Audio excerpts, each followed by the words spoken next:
Carfi and I'm the Group Executive for Residential at Mirvac.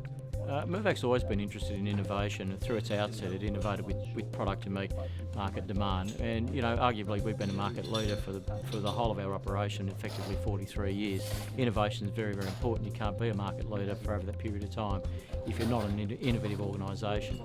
Most of the focus area in innovation is in product, but quite often we look at processes or distribution opportunities for innovation, and this thing sort of pricked our ears up and we thought, well, this is a great opportunity to be, I suppose, a first mover in this space or an early adopter of this technology. We've got a stack of stuff on the market, very, very busy in Sydney. In fact, we've got almost nothing to sell in Sydney because we've sold out of all stock.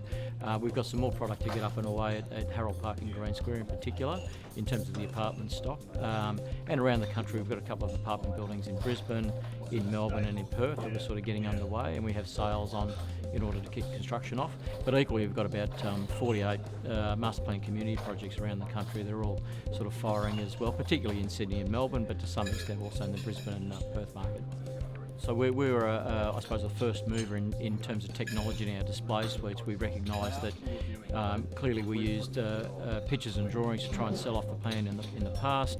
Nowadays, for the last 5 years or so, we've been progressively adopting technology to be able to display 3D images and graphics of what things might look like, to have models that light up to show you the apartment layout and the nighttime view, the daytime view. So it becomes a very interactive experience for purchasers, and they get a very, very good gauge of what that product's going to look like, the touch and feel of that product to some extent.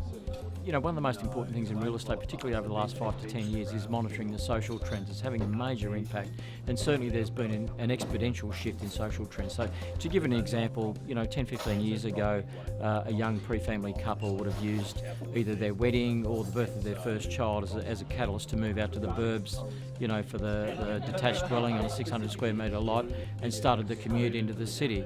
Well, we know that doesn't happen anymore. The first child, second child born in an apartment, potentially a family raised in an apartment, but what they want is amenity and infrastructure and close distance to activity centres. So we're seeing that social change, but also I think technology is driving a lot of that social change and integrated in that social change. So investments are an opportunity for entertainment.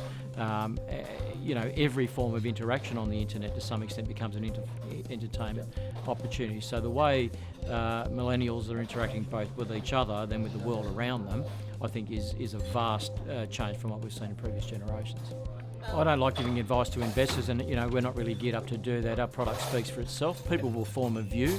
Our concept is we buy in the best locations and we deliver the best product in those locations. Now, if people see value in that from a capital gain perspective, if they see value in that in terms of the potential rental market, well, that's fantastic, but we certainly wouldn't give advice on that. My own personal advice on real estate is you buy well-located, good quality properties, and over time you're likely to do a lot better than people who make alternative investment decisions.